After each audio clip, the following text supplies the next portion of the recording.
শ্রীমৎ স্বামী ঈশাত্মানন্দজি মহারাজের হাতে সঁপে দেওয়া আজকের এই সভার দায়িত্ব। এবং এবারে মহারাজের কথাই আমরা শুনবো, যেটার জন্য আমরা সবাই উপস্থিত হয়েছি। আর একদম দেরি না করে এবার সরাসরি আমরা মহারাজের কাছে পৌঁছাবো। জয় মা। আমরা এতক্ষণ ধরে অনির্বাণ দা ও তার টিমের সঙ্গীত পরিবেশন আমরা শুনছিলাম। আমরা আবার মহারাজের কাছে ফিরে আসব। মহারাজ যেরকম বলেছেন, এবার একটু প্রশ্ন উত্তরের পালা থাকবে। অবশ্যই প্রাসঙ্গিক প্রশ্ন আপনারা করবেন, মহারাজ যথাসম্ভব ওনার উত্তর দেবেন। আপনাদের কাছে মাইক্রোফোন নিয়ে পৌঁছাবে আমাদের সেবক, সেই হিসেবে আপনারা প্রশ্ন উত্তর করবেন। প্রণাম মহারাজ। নমস্কার। সকলের তরফ থেকে আপনাকে প্রণাম। আমাদের কি পুনর্জন্ম আছে মহারাজ? না, হিন্দুরা বিশ্বাস করে, বুদ্ধিস্টরা বিশ্বাস করে পুনর্জন্ম আছে। এখন কয়েকটা ক্ষেত্রে, যেমন প্রমাণ কি, তো প্রমাণ হচ্ছে শাস্ত্র প্রমাণ।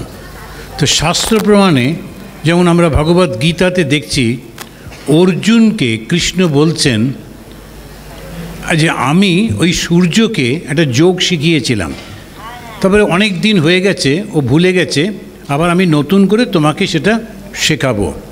তখন ও বলছেন তা কী করে হবে, ও তোমার থেকে কত সিনিয়র, কত আগে, তুমি আর আমি তো একই বয়সী, তুমি কি করে ওকে যোগ শেখাবে? তার উত্তরে ভগবান বলছেন যে তুমি এবং আমি বারবার জন্মেছি, কিন্তু তোমার মনে নেই, আমার মনে আছে। শাস্ত্র প্রমাণ। আমাদের ভগবান শ্রীরামকৃষ্ণদেবের কাছে যখন দুই ভাই এলো, তখন ওদের দেখে ঠাকুর বলছেন আমি তোমাদেরকে দেখেছি যীশু খ্রিস্টের দলে।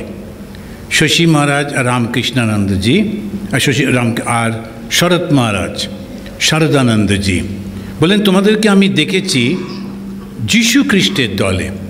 যখন মাস্টারমশাই এলেন, তখন মাস্টারমশাইকে বললেন এইখান দিয়ে একটা কীর্তনের দল আসছিল চৈতন্য মহাপ্রভুর, আমি তোমাকে সেই দলের মধ্যে কীর্তন করতে করতে দেখেছি, তুমি চৈতন্যের সঙ্গে ছিলেন।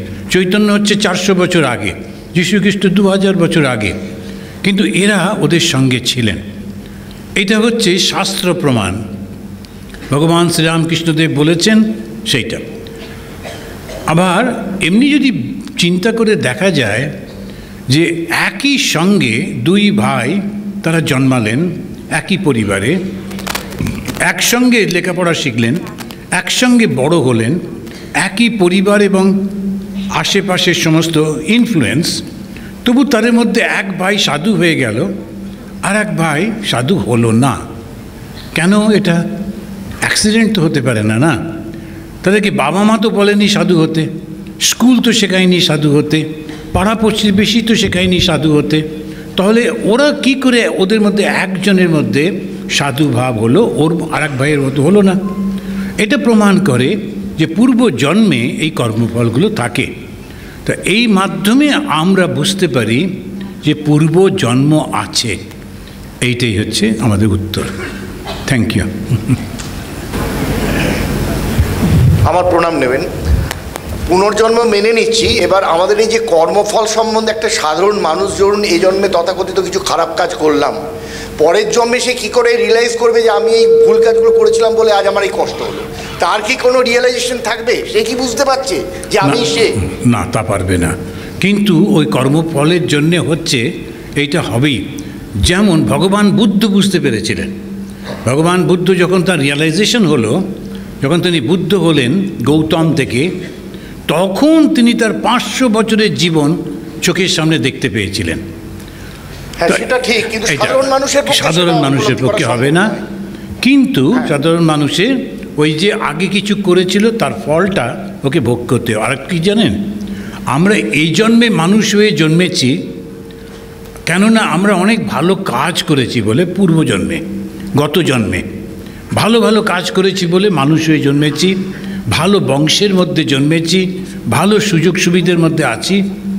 কিন্তু এই জন্মে যদি আমরা খুব খারাপ কাজ করি, অন্য মানুষকে ঠকাই, কষ্ট দিই, তাহলে সামনের জীবনে যে মানুষ হব তারও কোনো ঠিক নেই। হয়তোবা আমরা পশু পাখিও হতে পারি। একটা সুন্দর গল্প বলি। আমাদের যে ধর্মগুলো না, ওরা কি করে, একটা সত্য বলে, সেই সত্যটাকে বোঝাবার জন্যে মাইথোলজি ওই গল্পটার মধ্যে দিয়ে বোঝায়।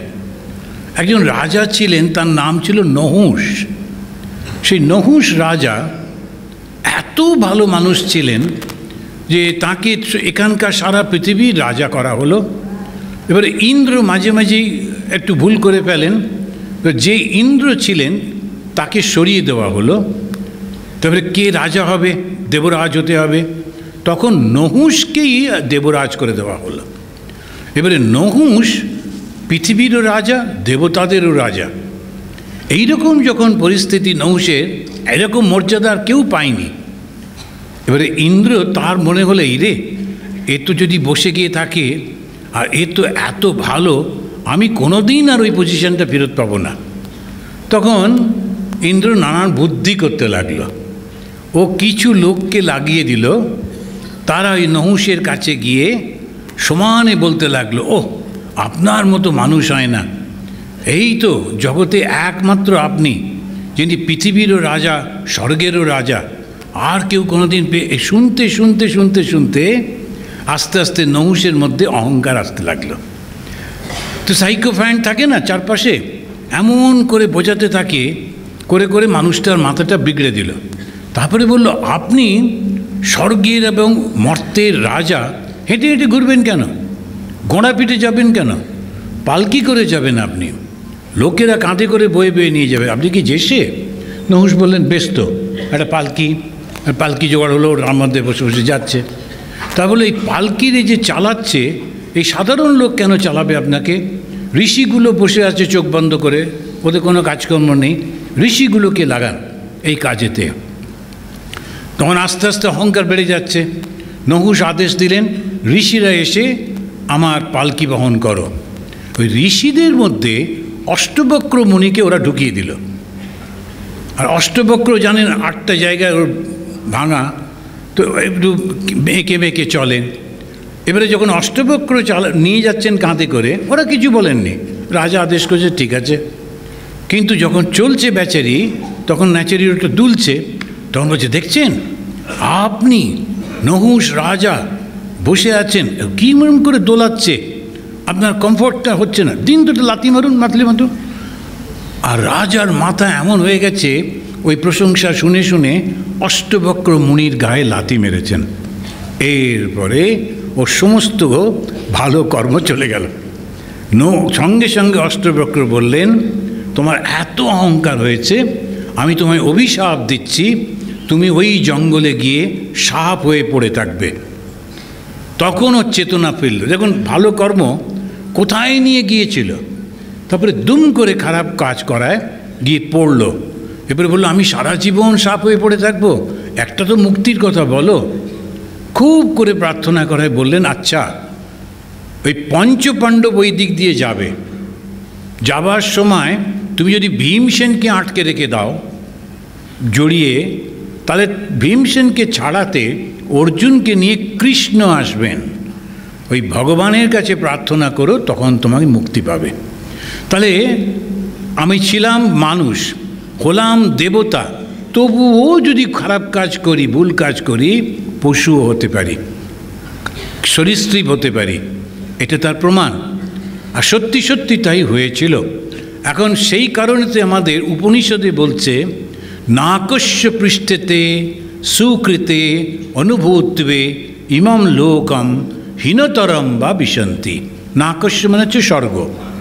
খুব ভালো কাজ করে স্বর্গ গেল, স্বর্গে গিয়ে এবারে অহংকার হলো, হয়ে তারপরেতে যদি খারাপ কাজ করে স্বর্গতেই, তখন হয়তো এই ভূমিতে কিংবা আরও নিচের জায়গায় জন্ম হতে পারে। এটা হতেই থাকে, সেজন্য এই সার্কেলে ঘুরতে থাকে। ওই জন্যে সবসময় বলে যে ভগবানকে ধরে থাকো, যেন বুদ্ধির বিভ্রম না হয়, যাতে সঠিকভাবে আমরা করতে পারি। এই জীবনটা যে পেয়েছি, এটা আমাদের কত সৌভাগ্য। আচ্ছা, আর কোনো? প্রণাম মহারাজ। ঠাকুর তো বলেছেন যে এক হাতে ঈশ্বরকে ধরতে, এক হাতে সংসার করতে, কিন্তু তারপরে সংসারের সমস্ত কাজ শেষ হলে দু হাত দিয়ে ঈশ্বরকে ধরতে। কিন্তু আমরা যখন সংসার করছি পুরো মনটা দিতে পারছি, কিন্তু ধ্যান জপের সময় তো পুরো মনটা দিতে পারি না, তখন সংসারের চিন্তাগুলোই মাথার উপর ভিড় করে। এ থেকে আমরা কিভাবে বেরিয়ে আসবো? না, বেরোবো কেন? এখন ভালো করে সংসার করো, এখন একদম বেরোবে না। কিন্তু ওই যে ঠাকুর বললেন, দেখবে একটা সময় আসবে যখন তোমার বয়স হয়ে যাবে, তখন তোমার ছেলে মেয়েরা সব এদিক ওদিক বড় বড় কাজে চলে যাবে, তারপরে তুমি দেখবে আস্তে আস্তে খুব একলা হয়ে যাচ্ছ, স্বামীও বৃদ্ধ হয়েছেন, তোমারও বয়স হয়ে গেছে। ওই সময় দু হাত দিয়ে ধরতে হবে, মানে সারাক্ষণ ভগবানকে ডাকতে হবে। আর একটা প্রশ্ন ছিল, এটা শেষ করি। দু হাত দিয়ে ধরা মানে আবার আমি কোনো কাজ করব না, ভগবানকে ধরে আছি, তুমি আমার কাজ করে দাও, তা কিন্তু না। যে ঠাকুর বলেছেন দু হাতে ভগবানকে ধরে থাকো, এখন আমি দু হাতে ভগবানকে ধরে আছি, কিছু করতে পারছি না। দু হাতে ধরা মানে সারাক্ষণ ভগবানের চিন্তা। তুমি জানো, আপনাদের সবাইকে বলি, একটা খুব সোজা পদ্ধতিতে আমরা তপস্যা করতে পারি। শ্রী শ্রী মা বলেছেন, তপস্যার কি বাবা? যে কোনোভাবে কোনো প্রকারে মনটাকে ভগবানের কাছে রাখা, যে কোনোভাবে। সে আমি ঠান্ডার মধ্যে দাঁড়িয়ে আছি কি এই করছি, অথবা একটা কাজ আমরা করতে পারি, সারাক্ষণ শ্রী শ্রী মায়ের সঙ্গে কথা বলতে পারি। বিশেষ করে মেয়েরা যেমন মায়ের সঙ্গে কথা বলে না, সারাক্ষণই কথা বলছে, আজকে এইটা রান্না করলাম, এই রেসিপি দিলাম, এই হলো সেই হলো। ওইটা নিজের মায়ের সঙ্গে অল্প কমিয়ে মা শারদামণির সঙ্গে করবেন।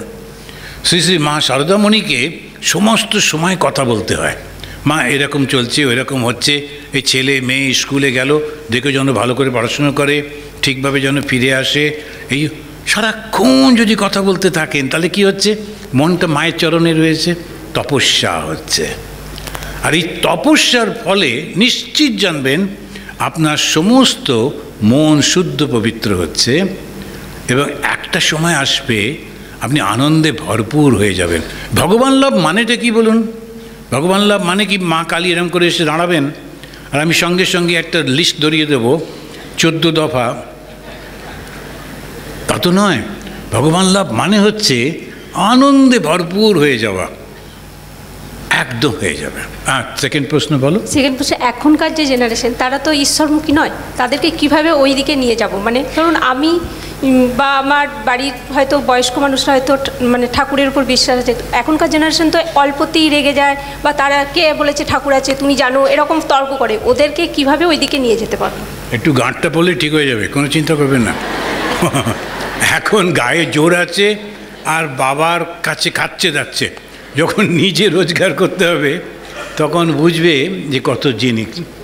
অফিসে কাজ করা চারটিখানি কথা, অফিসে কিরাম অ্যাডজাস্ট করতে হয়, আর বসের সঙ্গে অ্যাডজাস্ট করতে হয়, তারপরে কলিগসদের সঙ্গে অ্যাডজাস্ট করতে হয়, নানান রকমের প্রেশার থাকে। ওই করতে করতেও ঠিক হয়ে যাবে, ওটা নিয়ে ভাববেন না। আর একটা কথা মনে রাখতে হয়, ছোটদের ওই শেখাতে গেলে শেখে না, কিন্তু যখন আপনারা করছেন ও দেখে দেখে শিখে যাবে। দেখবেন ছোট্ট বাচ্চাকে বলুন প্রণাম করো প্রণাম করো, কিছুতে করবে না, কিন্তু যেই বাবা এসে প্রণাম করছে ও পাশে শুয়ে পড়ে বাবা যা যা করছে ও করছে। এই জন্য আপনারা ভালো করে থাকবেন, সুন্দর করে সব কিছু। সকালবেলা উঠে একটু ধূপ দেওয়া, একটু সন্ধেবেলা একটু স্তোত্র চালিয়ে দিলেন, গান চালিয়ে দিলেন, একটু বসে যদি দীক্ষা হয়ে থাকে বসে একটু জপ করলেন। ওইসব দেখতে দেখতে দেখবেন ওদের মনের মধ্যে ছাপ পড়বে। এমনিতে মা বাবাকে ওরা এরকম বলে বটে, আমরাও তো ছোট ছিলাম, আপনারাও ছোট। এখন যখন আমরা বড় হই, আমরা মা আর বাবাকে না দেবতা দেবী হিসেবে দেখতে চাই। অন্যদেরকে যা হোক হোক, কিন্তু মা বাবাকে, নিজের মা বাবা, আমার মা দেবীর মতো, আমার বাবা দেবতার মতো। সব সন্তানের এইটাই স্বপ্ন। নিজে খুব সুন্দর থাকুন, সব ঠিক হয়ে যাবে। খুব ভালো প্রশ্ন, নমস্কার। মহারাজ আপনি আমার প্রণাম নেবেন। মহারাজ আমাদের একটা প্রশ্ন হচ্ছে যে সেরকম যে যখন আমরা জপ করি, জপ করার সময় ঠাকুরের লীলা চিন্তন এবং শ্রীমূর্তি মনে করা, এইগুলো কি একসাথে করতে পারি? এখন কি জানেন, যখন আপনি গুরুদেব যে মন্ত্র দিয়েছেন একটু জপ করছেন, ধরুন 108 কিংবা 1000, ওই জপটা করার সময় ওই মন্ত্রটা গিয়ে ভগবানের শরীরের মধ্যে মিলিয়ে মিলিয়ে যাচ্ছে। এইটি যদি কল্পনা করতে পারেন তাহলে জপ আর ধ্যান একসঙ্গে হচ্ছে। আর লীলা চিন্তনটা আলাদা। যখন জপ করতে করতে একটু টায়ার্ড হয়ে যায় আর জপ করতে ইচ্ছে করে না, তখন ওই বসে বসে লীলা চিন্তন করতে হয়। বাসে করে যাচ্ছেন, তখন চোখ বুজে আছেন আর মনে মনে ভাবছেন এই কামার পুকুর, মাটির ঘর, ছোট্ট একটি বাচ্চা ছেলে, বাঙালিদের মতো ধুতি পরা, খালি গা, লাফিয়ে লাফিয়ে বেড়াচ্ছে, এর ছোট্ট গদাধর, এরম করে করে স্বপ্ন দেখছেন, কল্পনা করছেন, লীলা চিন্তন হচ্ছে।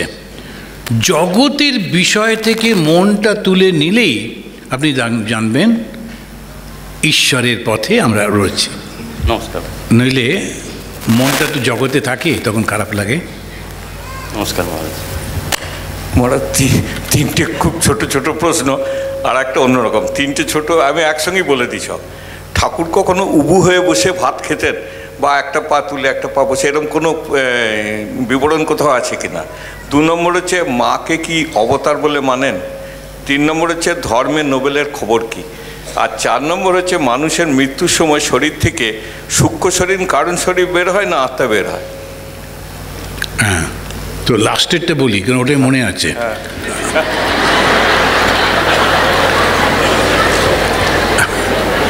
আগেরগুলো তো আগেও একটু দয়া করে রিপিট করতে হবে। এখন প্রথমটা হচ্ছে যখন আমরা মারা যাই আমরা সূক্ষ্ম শরীর বলি, তো বাংলায় উচ্চারণ করি সূক্ষ্ম শরীর, আর সংস্কৃত বা হিন্দিতে ওরা বলে সূক্ষ্ম।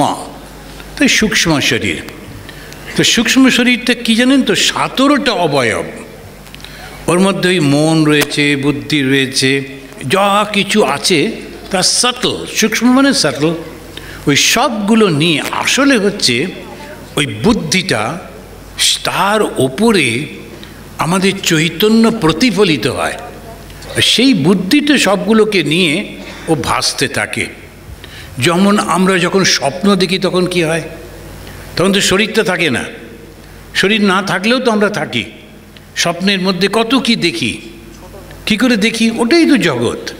তেমনি যখন শরীরটা নেই, ওই প্রাণটা ওই রকমভাবে চতুর্দিকে ঘুরছে, সব কিছু দেখে। একটা সময় আসে ও বিরক্ত হয়ে যায়।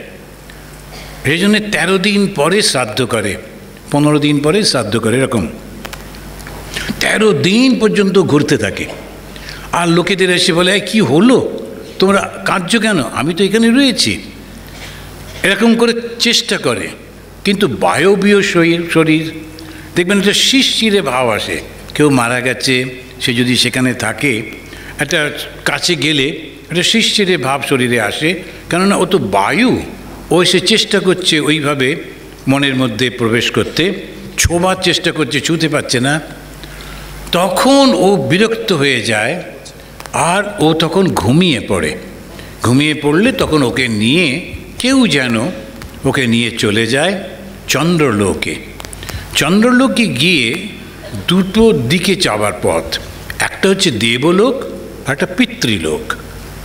যারা বংশধরকে পুজো করে, ঠাকুরদাদা, তার ঠাকুরদাদা, এই সমস্ত দেখবেন আছে, তারা যায় পিতৃলোকে। আর যারা দেবতাদের পুজো করেন, বিশেষ করে আমাদের সমাজে সবাই দেবতাদের পুজো করে। পূর্বপুরুষকে আমরা সম্মান করি কিন্তু পুজো করি না। কিছু জাতি আছেন শুধু পূর্বপুরুষকেই পুজো করেন, দেবতাদের না। তার ফল হয় কি, ওরা চলে যান পিতৃলোকে আর একটা দেবলোকে, এবং গিয়ে থাকে, ভালোই থাকে কিছুদিন। তারপর আবার মনে হয় না ফিরে যাই। আমি সত্যি কথা বলতে কি, আমি এখানে এসেছি 1 তারিখে, তারপরে এখন এতদিন হয়ে গেল, এখন একটা টান অনুভব করছি না, আমার ফিরতে হবে, কাজ আছে এইগুলো। ফিরে গিয়েই ঠাকুর আছে, কারা কারা ঠাকুরের উৎসবে বক্তৃতা করবে, এসব একটা আস্তে আস্তে টান আসছে। তখন ওই 25-26 তারিখে ফিরে যাব, সেটা তো আমাদের ব্যাপার।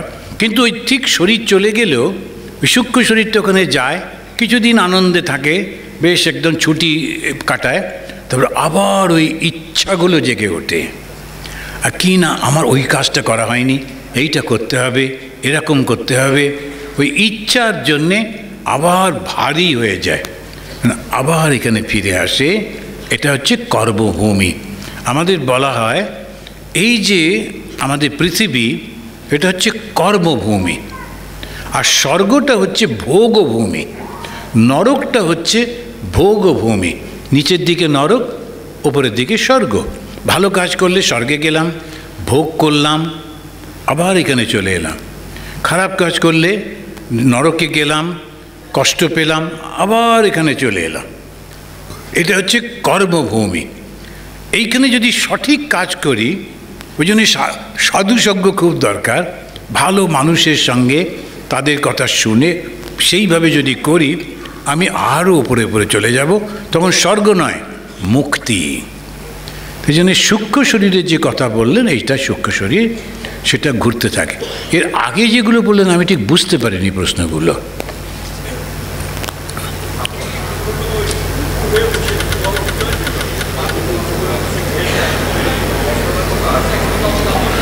উপু হয়ে বসে খেতেন। ঠাকুর তো গ্রামের লোক, তো ওরকম সব অভ্যেস ছিল। উপু হয়ে বসে খাচ্ছেন, আমাকে বললে আমি পারবো? দুম করে উল্টে পড়ে যাব। হ্যাঁ, ধর্মের নোবেল, হ্যাঁ সেটা তো এখন নোবেলের মতো একজন দাতা তো চাই, যে অত টাকা দেবে যাতে আমরা করতে পারবো। এখনও তো ওটা আমার স্বপ্ন, যে যদি একটা Sri Ramakrishna Sri Ramakrishna religious peace award, এটা একটা যদি আমরা নোবেল প্রাইজের মতো করতে পারি, সারা পৃথিবীতে কেউ ইন্ডিভিজুয়াল কিংবা কেউ একটা মুভি তৈরি করলো, কেউ বই লিখলো, কেউ গ্রুপে ওটা করছে, সর্বধর্ম সমন্বয়, তাকে আমরা রেকগনিশন দেব, নোবেল যেমন দেয়। কিন্তু তার জন্য অনেক অর্থ দরকার। আমি তো প্রার্থনা করছি যদি ভগবান মা দেন করব, না হলে ভবিষ্যতে আবার কেউ না কেউ করবে, ঠিক হবে। ও বাবা, তো অবতারের সঙ্গে মা এসেছেন? না না, ওইরকম না। অবতার মানে কি জানেন, উনি হচ্ছেন শক্তি। তো অবতার যখন আসেন, তার শক্তি তার সঙ্গে আসেন। অ্যান্ড শক্তিটা আমরা যেমন দেখি এরকম ঠিকভাবে নয়। আমাদের দৈহিক মানসিক শক্তি আমাদের সঙ্গে রয়েছে, তেমনি ভগবানের যে শক্তি ওটা ওর সঙ্গে থাকে। উনি ওকে সেপারেট একটা মূর্তি দেন, দিয়ে কাজটা করান। যেমন ব্রহ্মা সৃষ্টি করেন, তার জন্যে ওনার শক্তি হচ্ছে সরস্বতী, এরকম করে করে। তো ভগবান শ্রীরামকৃষ্ণের সঙ্গে এবার যিনি শক্তি এসেছেন, তাঁকে আলাদা করে ঠাকুর নিজের জপের মালাটা দিয়ে বললেন, জগতের কল্যাণের জন্যে তোমাকে থাকতে হবে। এবারে ভগবান শ্রীরামকৃষ্ণ কাউকে ত্যাগ করছেন না। অতি সাধারণ মানুষ যারা, তাদের জন্য শ্রী শ্রী মাকে দেখলেন। আর মা বললেন যে আমাকে একবার আন্তরিকভাবে মা বলে ডাকবে, তাকে আমি ফেরাতে পারবো না। কত সোজা করে দিলেন। এই ওম এই সমস্ত কিছুই বলতে হবে না, শুধু মা বলে ডাকা, কিন্তু আন্তরিকভাবে ডাকতে হবে, তাহলেই হবে। অবশ্যই মা অবতার, তো অবতারের শক্তি। বা খুব ভালো প্রশ্ন। আর অন্য কোথাও? মহারাজ প্রণাম নেবেন। আমার এক সেকেন্ড।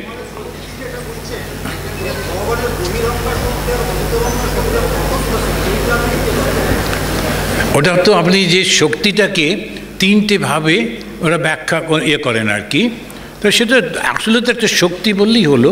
এবার সেই তিন রকমভাবে কাজ করছেন। যেমন সরকারের শক্তি, তো সরকারের শক্তি তো অ্যাডমিনিস্ট্রেশন, পুলিশ আর ল, সবগুলোই তো তারই শক্তি। সেইভাবে এক একটা হয়। আচ্ছা, আরেকজন কে বলছিলেন? মহারাজ প্রণাম নেবেন। হ্যাঁ, আমার একটাই প্রশ্ন আছে। ধরুন আমি একজন সুখে শান্তিতে এবং সৎভাবে সমৃদ্ধির সঙ্গে জীবনযাপন করছি, তো আমার স্পিরিচুয়ালিটির প্রয়োজনটা কোথায়? আধ্যাত্মিকতার প্রয়োজন আছে কি? সুখে শান্তিতে আপনি সংসার করছেন সৎভাবে, আপনার কোনো প্রয়োজন নেই, আপনি তো ঠিকই করছেন। কিন্তু স্পিরিচুয়ালিটি মানে কি জানেন? স্পিরিট বা আত্মা, তার সম্পর্কিত। তো ওই যে সুখে শান্তিতে রয়েছেন, আর সুখের মধ্যে আপনার একটা বাসনা কাজ করছে, আর ওই বাসনা পরবর্তীকালে যদি মিট আপ না হয় তখনই দুঃখ আসবে, কষ্ট আসবে, এবং ওই না হলে ওই বাসনার জন্য আবার পরে জন্মও হবে। ওইটা যদি আপনি মানতে রাজি থাকেন, আপনাকে কিচ্ছু করতে হবে না, ঠিকই তো আছে। কিন্তু ওই যারা বলে যে অনেক হয়েছে আর দরকার নেই, তারা আমাদের মতো সাধু হয়ে যায়। আর যারা বলে মাঝামাঝি, তারা চেষ্টা করে যাতে পরের জন্মটা আরও সুন্দর ভালো হয়। তার এই রকমভাবে একে বলে ক্রমমুক্তি। কেননা জন্ম তো কষ্ট, এই জন্মে আপনি ভালো আছেন, পরের জন্মে থাকবেন কিনা তারও তো ঠিক নেই। সেই কারণেতে স্পিরিটটা, আত্মাকে নিয়ে ওই বিষয়ে যে চিন্তা ভাবনা, সেটা স্পিরিচুয়ালিটি। এইটা হচ্ছে কথা। আচ্ছা আচ্ছা, স্বামীজি বলেছেন যে you are the creator of your own destiny. আবার ঠাকুরের মুখে শুনেছি, অন্য জায়গাতেও শুনেছি যে ঈশ্বরের ইচ্ছারে ছাড়া একটা গাছের পাতাও নড়ে না। একদম। তো এই দুটো কন্ট্রাডিক্টরি আইডিয়া, আমার যদি সব কিছু পূর্ব নির্ধারিত হয়ে থাকে বা ঈশ্বরের ইচ্ছায় হয়, তাহলে আমি কি করে জোর করে আমার ডেস্টিনিটা ক্রিয়েট করব? এইটা একটা খুব সুন্দর প্রশ্ন। যদি আমি পরিপূর্ণভাবে বিশ্বাস করি যে ঈশ্বরের ইচ্ছাতে সব কিছু চলছে, আমাকে কিচ্ছু করতে হবে না। এর উদাহরণ দিতে গিয়ে ঠাকুর বলছেন যে বেড়াল ছানা ও কিছুটি করে না। বেড়াল ছানাটা বসে থাকে, ওর মা নিয়ে এসে বাবুর বিছানার উপর দিল, আর ও বিছানার উপর খুব খেলা করছে। ভাবছে যে বাবা, মা খুব বড় লোক, কিরম সুন্দর বিছানা। একটু পরেই মা দেখলেন যে বাবু আসছে, আর ওর উপর যদি ওই বেড়াল ছানা খেলছে দেখে, তাহলে কপালে দুঃখ আছে। ও তাড়াতাড়ি করে ওই বাচ্চাটাকে মুখে করে নিয়ে গিয়ে ছাই গাদাতে রেখে দিল। বেড়াল ছানা তাতেও কোনো অসুবিধা নেই, ঠিকই আছে।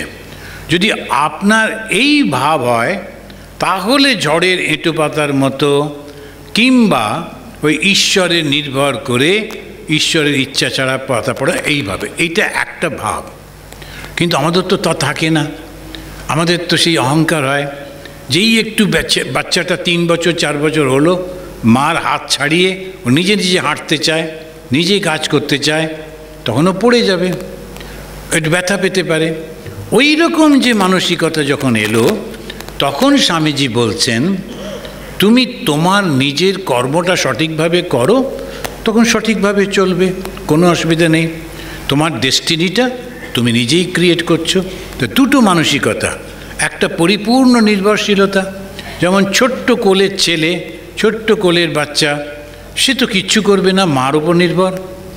কিন্তু যে একটু বড় হয়ে গেল, অমনি তার অহংকার হলো। সেই অহংকার যাদের হয়ে গেছে, তাদের জন্যে বলা হচ্ছে নিজের কাজটা তুমি নিজেই ঠিক করে করো। You can make your own destiny, এইটাই আর কি। Thank you. মহারাজ প্রণাম। আমার একটা গীতার থেকে প্রশ্ন ছিল, সর্বধর্মান পরিত্যাজ্য মামেকং শরণং ব্রজ। এই সর্বধর্মান পরিত্যাজ্য ব্যাপারটা যদি একটু বুঝিয়ে বলেন, সর্বধর্মান অর্থে কি বোঝাচ্ছে? যখন ভগবদ গীতা শ্রীকৃষ্ণ সর্বধর্মান বললেন, তখন ওই সনাতন ধর্ম ছাড়া আর কোনো ধর্ম ছিল না জগতে। থাকলেও এদিক ওদিক একটু ট্রাইবাল বা খুব প্রিমিটিভ রিলিজিয়ন। এই যে অর্গানাইজড রিলিজিয়ন যেগুলোকে আমরা দেখি, জুডাইজম, খ্রিস্টানিটি, ইসলাম, বুদ্ধিজম, কিছুই ছিল না। তখন যখন উনি বলছেন সর্বধর্মান পরিত্যাজ্য, মানে তোমার সমস্ত দায় দায়িত্ব কর্তব্য ত্যাগ করে, সমস্ত কিছু ত্যাগ করে তুমি আমার ওপর শরণাগত হও। আমাদের যখন ভগবান শ্রীরামকৃষ্ণদেবের প্রণাম মন্ত্রে বলছি সর্বধর্ম স্থাপকস্তম, তারপরেই বলছে সর্বধর্ম স্বরূপক। দুবার ধর্ম বলল। তা প্রথম যেটা, সেটা হচ্ছে দায়িত্ব আর কর্তব্য। যখন আমি কম বয়সী থাকি, তখন আমার একটা দায়িত্ব, একটা কর্তব্য থাকে। তারপরে ছাত্র অবস্থা কেটে গিয়ে আমি বিয়ে করলাম, সংসার করলাম, বাবা হলাম, মা হলাম, তখন আর এক রকমের দায়িত্ব কর্তব্য। তারপরে আমি রিটায়ারমেন্টের পরে তখন আর এক রকমের কর্তব্য। আর তারপরে সমস্ত হয়ে যাবার পর যখন সন্ন্যাস এসে গেল, সব ছেলে মেয়ে নাতিপুতি বড় হয়ে গেছে, মাঝে মাঝে ফোন করে, দাদু তুমি এখনও আছো, এসব জিজ্ঞেস করে। আর কতদিন বলে না, এসব চলতে থাকে। তো তখন হচ্ছে সন্ন্যাস। ওই সন্ন্যাস, এই যে চারটে বলছেন, এই সমস্ত দায়িত্ব কর্তব্য ত্যাগ করে তুমি আমাকে গ্রহণ করো। সর্বধর্মান পরিত্যাজ্য মাম একম শরণম ব্রজ। অনেকে এটার ভুল ব্যাখ্যা করে এবং করে বলে শুধু কৃষ্ণকে ভজনা করতে হবে, আর কৃষ্ণ ভজনা ছাড়ার গতি নেই, ওদের কল্যাণ হোক। কিন্তু আমার মনে হয় ওইটা ঠিক ব্যাখ্যা নয়। ভগবান কৃষ্ণ মোটেই সেটা বলছেন না। আমি বলতে কৃষ্ণ নয়, আমি বলতে সেই সর্বব্যাপী চৈতন্য, যিনি কখনো রাম, যখনও কৃষ্ণ, যখনও রামকৃষ্ণ, কখনো চৈতন্য, বিভিন্ন রূপে তিনি প্রকটিত হয়ে মানুষের কল্যাণে কাজ করেছেন। এইটাই। মহারাজ প্রণাম নেবেন। আমার কোয়েশ্চেনটা ছিল হচ্ছে যে আপনি বলেছিলেন যে কর্ম করলে তার ফল ভোগ করতে হবে। তো আমি মানে ভালো কর্ম করি কিংবা খারাপ কর্ম করি, তার জন্য আমার সেই রকম ফলটাই ভোগ হবে। কিন্তু আসলে যদি মানে শুনেছি যে মুক্তি পাওয়ার জন্য কর্ম করার দরকার নেই, তো মানে এই কর্ম আর কর্মফল, তার মানে আমরা যদি মুক্তি পেতে চাই তাহলে এই সাইকেলটার মধ্যে দিয়ে আমাদের এক্সিট করতে হবে। তো কর্ম ছাড়া তো মানুষ থাকতেও পারবে না, তো মানুষ মুক্তিটা কি করে পাবে? এইটাই তো মুশকিল, মুক্তি হচ্ছে না ওই জন্যে। নইলে তো মুক্তি হয়েই যেত কর্ম ছাড়া। তুমি একটা জিনিস কিন্তু ঠিকই শুনেছ, নৈষ্কর্ম সিদ্ধি বলে একটা শব্দ আছে, যেখানেতে কোনো কর্ম থাকবে না। কেন? কর্ম থাকলেই তার ভালো আর মন্দ হবে। আর কর্মটা কখন হয়? যখন মনটা অ্যাক্টিভ থাকে। কিন্তু যেই তুমি মনটাকে নিষ্ক্রিয় করে দেবে, তখন আর তো কোনো কর্ম নেই। ওই রকম অবস্থায় পৌঁছবার জন্যে তোমাকে সাধন, ভজন ইত্যাদি কর্মগুলো করতে হবে। তো এই কর্মটা কখন কেন করছি? যাতে আমি নিষ্কর্মে পৌঁছতে পারি। তখন কর্ম ছাড়া কিন্তু তুমি ওখানে পৌঁছতে পারবে না। স্বামী বিবেকানন্দের আগে হিন্দুদের এইটাই তো ব্যাখ্যা ছিল যে সন্ন্যাসীরা কোনো কর্ম করবে না। সন্ন্যাসীদের বলা হয় নিরগ্নি, তারা আগুনের ব্যবহার করবে না, অর্থাৎ রান্না করবে না, শুধু একটু অপেক্ষা করবে। আচ্ছা, গৃহস্থের বাড়ির ধোঁয়াটা উঠছে, মানে ঠিক আছে চলছে, আমরা দূর থেকে গাছতলা থেকে খেয়াল করলাম, আচ্ছা ধোঁয়াটা বেশ কমে গেল, আচ্ছা তাহলে মোটামুটি টাইম হয়েছে। তখন টুপ করে পুকুরে ডুব দিয়ে দরজার কাছে গিয়ে বললাম যে ভগবতী ভিক্ষাম দেহি, আজকে 4-5 রকমের হয়েছে তো দাও। এখন এই সন্ন্যাসী বেশিরভাগ তারা কোনো কর্ম করবে না। কেন? ওরা সঙ্গে সঙ্গে বলবে, এতে বলে শাস্ত্রে বলেছে যে নৈষ্কর্ম সিদ্ধি। কোনো কর্ম করবো না তো খাচ্ছ কেন? আর তুমি ওর বাড়িতে গিয়ে যে ভিক্ষা নিচ্ছ, সেটা কর্ম নয়? ওটাও তো কর্ম। এই যে চোখের পাতা পড়ছে, ওটাও তো কর্ম। সমস্ত যা কিছু করি কর্মই তো। তাহলে একজনের বাড়িতে গিয়ে ভিক্ষা করে খাওয়া, ওই কর্মটার ভোগ কে করবে? সুতরাং ওইগুলো হচ্ছে ভুল ব্যাখ্যা, নিজেদের মতো করে একটা করে নিল। আমরা স্বামী বিবেকানন্দ বললেন, তুমি যখন কারুর কাছ থেকে নিচ্ছ, তুমি ঋণী হয়ে যাচ্ছ, তখন তাকে দেবে না কেন? ঋণ শোধ করতে হবে তো। তো কী করে ঋণ শোধ করবে? খুব তপস্যা করো, জপ ধ্যান করো, তোমার তপস্যার ফল তখন ওরা পাবে, ঠিক আছে? না হলে সেবা করো, গরিব মানুষদের সেবা করো, দুঃখ যারা পাচ্ছে, দুস্থ যে লোকগুলো, অসুস্থ মানুষগুলো, তাদেরকে দেবতা রূপে সেবা করো, তোমার কর্মফল চলে যাবে। আর সেইটাতেই জন্যে এই আমাদের গীতাতেও শ্রীকৃষ্ণ কর্মের উপরে একটা পুরো চ্যাপ্টার রয়েছে, কর্মযোগা। ওইটি যদি করতে পারা যায় তখনও নৈষ্কর্ম হয়, আর ওই কর্মের কোনো ফল হয় না। আমরা যখন কোনো একটা মানুষকে খাদ্য দান করলাম, তখন সেই মানুষটা আমাকে জন্য ওর কাছ থেকে আমি কিচ্ছু চাইছি না, ভোট চাইছি না, আমার প্রশংসা চাইছি না, আমার নামটা জেনে রেখো তাও বলছি না। তাহলে কি দাঁড়ালো? পূজা হলো, সেবা হলো। কিন্তু যদি বলি এই মনে রেখো তোমাকে কিন্তু এটা দিলাম, তখন ওটা আর সেবা হলো না, ওটা কর্ম হলো। আর তো ওই কর্মটার ফল পেতে হবে, এইটাই একটুখানি সাটল ব্যাপার। সব কিছু করব কিন্তু কোনো কর্মের ফল আমি চাই না, তুমি মুক্ত হয়ে যাবে। আর মুক্তি মানে কি জানো? মুক্তি মানে হচ্ছে কোনো বাসনা থাকবে না। একটাও যদি বাসনা থাকে, এই একটু আইসক্রিম খাবো কিংবা ওইখানে গিয়ে ল্যাংচা একটু খেয়ে আসবো না, তাহলে আবার জন্মাতে হবে। সুতরাং ল্যাংচা ট্যাংচা যা খাবার এখন খেয়ে নাও, আর তারপরে আর না। মহারাজ প্রণাম জানাই। আপনাকে কোনো প্রশ্ন নয়, আমার একটা বিনীত অনুরোধ। আপনি যে ইংরেজিতে একটি গান রচনা করেছেন, আপনার সেই স্বরচিত গানটি আপনার কণ্ঠে আজকে শুনতে চাই। কণ্ঠের অবস্থা খুব খারাপ, আর কোন গানটা রচনা করেছিলাম ওটা ভুলে গেছি। সুতরাং এমনি প্রশ্ন করো, কিছু উত্তর দিই।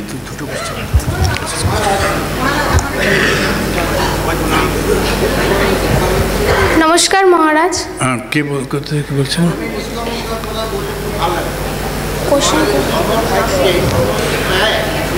আমি বলছি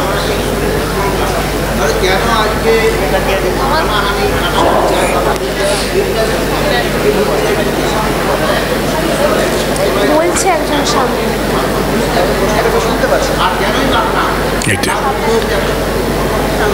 আচ্ছা, আমি বলে দিই আপনার প্রশ্নটা। উনি একটা খুব বাস্তবমুখী প্রশ্ন করলেন। সে প্রশ্নটা হচ্ছে যে ধর্মটা এক, ঈশ্বর এক, তাহলে এতগুলো ধর্ম কেন এবং ধর্ম নিয়ে এত হানাহানি কেন?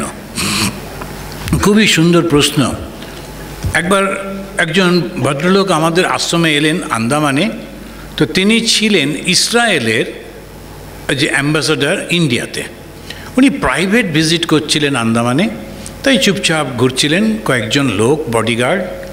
তো উনি আমাদের আশ্রমে এলেন। অনেকগুলো 50টা অনাথ বাচ্চা, তারা গান করছে খণ্ডন বহু বন্দন, 50 জন 50 সুরে গাইছে। তাই শুনেই উনি মুগ্ধ, কী সুন্দর গাইছে। তাই আচ্ছা বেশ। তারপরে উনি আমাকে জিজ্ঞেস করলেন এই প্রশ্নটা যে মহারাজ, স্বামীজি, আমরা তো সবাই মানুষ, তাহলে আমাদের সব দেবতাগুলো আলাদা কেন আর ধর্মগুলো আলাদা কেন? তখন আমি ওনাকে ঠাকুর শ্রীরামকৃষ্ণদেবের একটা গল্প বলেছিলাম। সেই গল্পটা হচ্ছে, একটা পুকুর আছে, সেই পুকুরের 4টে ঘাট দিয়ে 4 জন নেমে একই জল তুলছে, কিন্তু তোলার পর বলছে ওয়াটার, একজন বলছে অ্যাকোয়া, একজন বলছে পানি, একজন বলছে জল। নামগুলো সব আলাদা, কিন্তু জিনিসটা তো একই। তো ধর্ম কি জানেন? ভগবান কে? এই প্রশ্নটা দিয়ে তাহলে শেষ করি, আপনারটা শুনবো। আর নয়, কেননা 2টো বাজতে চললো। ভগবানকে স্বামী বিবেকানন্দ একটা অসাধারণ ডেফিনেশন দিলেন। এটা যদি মনে রাখেন, যখন বন্ধুদের সঙ্গে আলোচনা হবে তখন দেখবেন অনেক প্রশ্নের উত্তর দিতে পারবেন। ভগবানকে উনি বলেন নিঃস্বার্থপরতাই ঈশ্বর, আনসেলফিশনেস ইজ গড। নিঃস্বার্থপরতাই হচ্ছে ঈশ্বর। এই যেই মুহূর্তে আমরা কমপ্লিটলি আনসেলফিশ হব, আমি সঙ্গে সঙ্গে নিঃস্বার্থপর হওয়া মানেই আমি সেই ঈশ্বরকে পাব। এই যে জিনিসটি যদি মাথায় থাকে। আর একটা বললেন কি? ধর্ম মানে LOVE, ভালোবাসা। তাহলে ভগবানকে ভালোবাসা আর নিঃস্বার্থপরতা। এবার দেখুন, আমাদের সবার মধ্যে ভালোবাসা আছে, কিন্তু ছোট্ট গণ্ডির মধ্যে আছে। আর নিঃস্বার্থপরতা আমাদের সবাই আমরা করি। বাবা সারা দিন চাকরি করেন, মাসের শেষে যে মাইনেটা নিয়ে আসেন, এবারে সংসারের সবাইকে দেন। নিঃস্বার্থপর নয়? ছেলে মেয়েকে দিচ্ছেন, আত্মীয় স্বজনকে দিচ্ছেন, সাধু সন্তদের দিচ্ছেন, নিঃস্বার্থপর তো বটেই, কিন্তু ছোট্ট গণ্ডির মধ্যে। সেইটি যখন সবার জন্যে হয় ওটাই ভগবান। ভালোবাসাটা যখন সবার জন্যে হয় ওটাই ভগবান। এবারে হানাহানি কেন করি? তার কারণ ওই যে ধর্ম যারা প্রচার করছেন বলে মনে করেন, তার নিজের অহংকার থেকেই এটি করেন। একটা উদাহরণ দিই, ধরুন আপনি এই দুর্গাপুর থেকে কলকাতায় যেতে চান, কোনো দিন যাননি, তো প্রথম যাবেন, একজনকে গিয়ে বললেন আচ্ছা কি করে যাওয়া যায়? সে বলল শোনো, ট্রেন আছে, এই ট্রেনে করেই যেতে হবে। আমার 14 পুরুষ ওইভাবে গেছে, আর কোনো পথ নেই। ওটা ঠিকই বলেছিল ট্রেনে করে যাওয়া যায়, কিন্তু যেই বলল আর কোনো পথ নেই, ওটা গোলমাল হয়ে গেল। আরেকজন বলল বাসে করে যেতে হয়, আমার 14 পুরুষ বাসে করে গেছে, আর কোনো পথ নেই।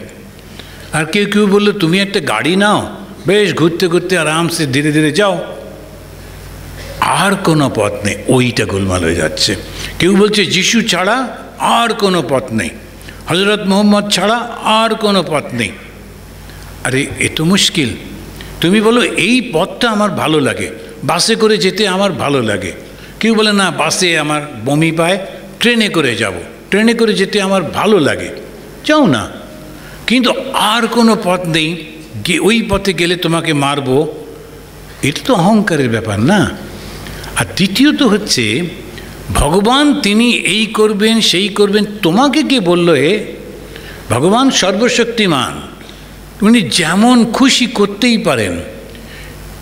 এ যথা মাম প্রপদ্যন্তে তাম তথৈব ভজাম্যহম, ভগবদ্গীতাতে কৃষ্ণ বলছেন যে যেখানে যেমনভাবে আমাকে ডাকছে, কেউ আল্লাহ বলে, যিশু বলে, এই বলে, সেই বলে, সব আমার কাছেই তো আসছে, আমি ছাড়া তো কেউ নেই, জগৎ ব্যাপিত সেই চৈতন্যই রয়েছে।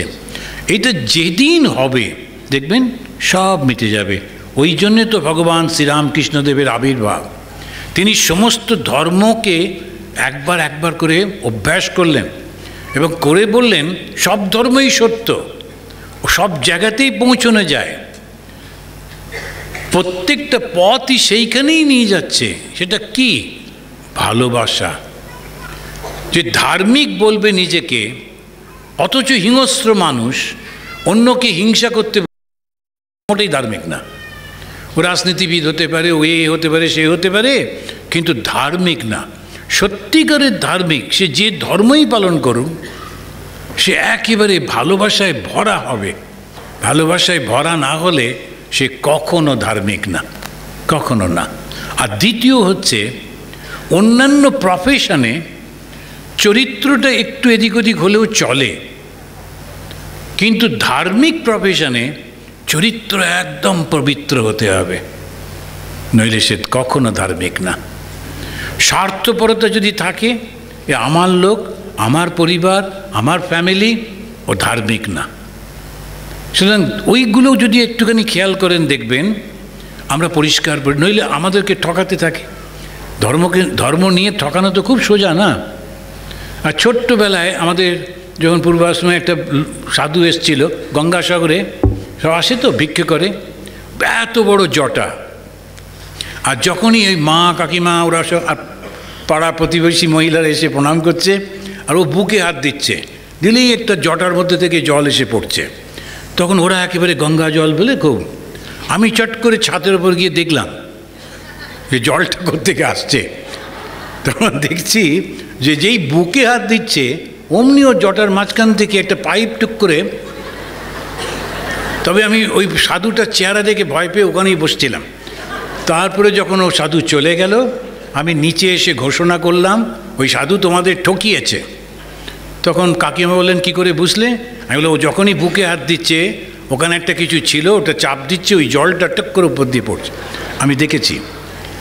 তখন এই আবিষ্কারে আমি খুব খুশি ছিলাম। তখন মা বললেন কিন্তু ও আমাদের ঠকায় ঠকাক, কিন্তু ওই সাধুটা আশায় আমাদের ধর্মের কথা মনে পড়লো কি না। আমরা ধার্মিক একটা ভাবের মধ্যে অন্তত 5-7 মিনিট তো আমরা থাকলাম। একজন সাধু এসছেন হিমালয় থেকে, তিনি জটাধারী, ওতে আমাদের মঙ্গল হলো। তা এই ধর্মের নাম নিয়ে ঠকাচ্ছে বটে, কিন্তু ধর্মকে আপনি যদি স্মরণ করেন তাতে আপনার মঙ্গল হবে। এবার আপনি বলুন। সে মাইক্রোফোন কোথায় গেল? একদম 1 সেকেন্ড, ওটা শেষ প্রশ্ন। প্রণাম মহারাজ। আমার একটা প্রশ্ন ছিল যে মানুষ মারা যায়, মারা যাওয়ার পরে বলে যে দোষ পায়, সেই দোষটা কি এবং তাতে কি হয়?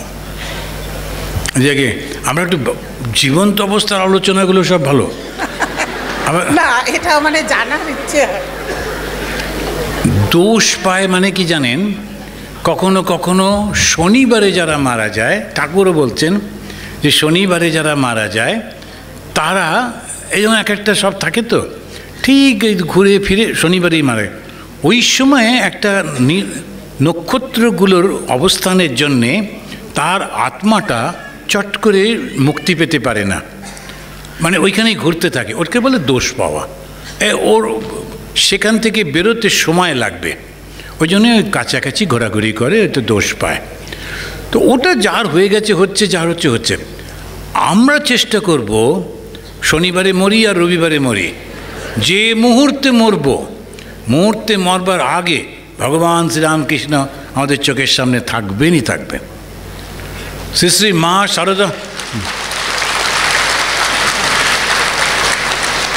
শ্রী শ্রী মা শারদামণি দেবী বলেছেন, তোমরা কি ভাবছো এটা সাধারণ নাম? এই নাম যে নেবে মৃত্যুর মুহূর্তে অন্তত, আগেও হতে পারে, মৃত্যুর মুহূর্তে অন্তত তিনি আসবেনই আসবেন, তোমাকে নিয়ে যাবেন। কোনো চিন্তা করো না, বিশ্বাস রাখুন, ঠাকুর আছেন, আছেন এবং আছেন।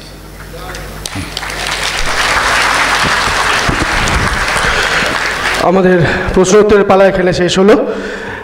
আমরা এরপরে অনির্বাণদাকে অনুরোধ করব একটা সমাপ্তি সঙ্গীতের জন্য, এবং এখানে ভক্তমণ্ডলীদেরকে বলি, আমাদের সেবক সেবিকাদের বলি যে সবাইকে একটা লাইন করানোর জন্য, যে দূর থেকে মহারাজের প্রণাম হবে।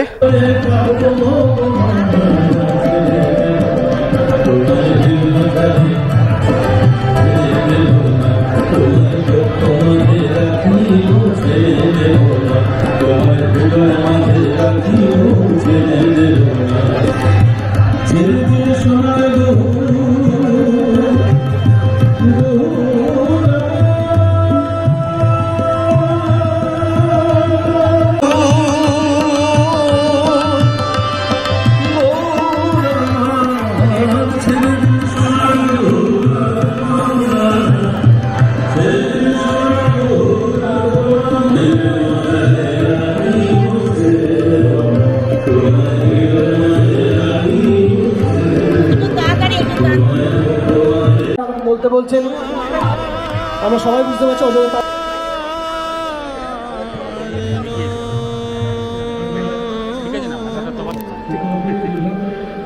রামকৃষ্ণ নামে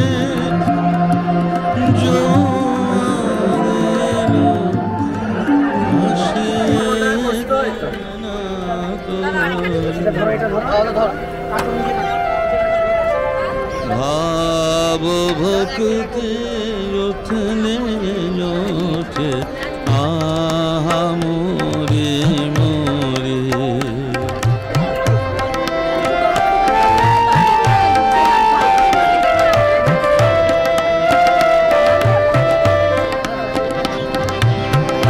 কাম কাঞ্চন ডুবে মন অথই জলেতে হৃদয় পদ্ম উঠল ফুটে ভক্তি প্রেমেতে ভাব ভক্তি উঠলে ওঠে আমরে মোরে রাম কৃষ্ণ নামে জোয়ারে কৃষ্ণ নামের জোয়ারে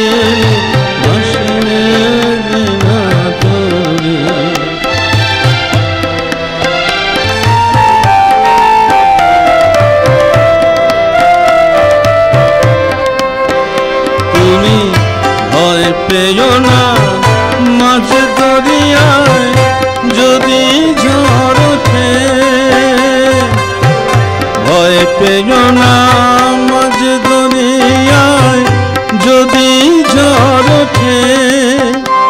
যদি ইন্দ্রিয় আদি পুনর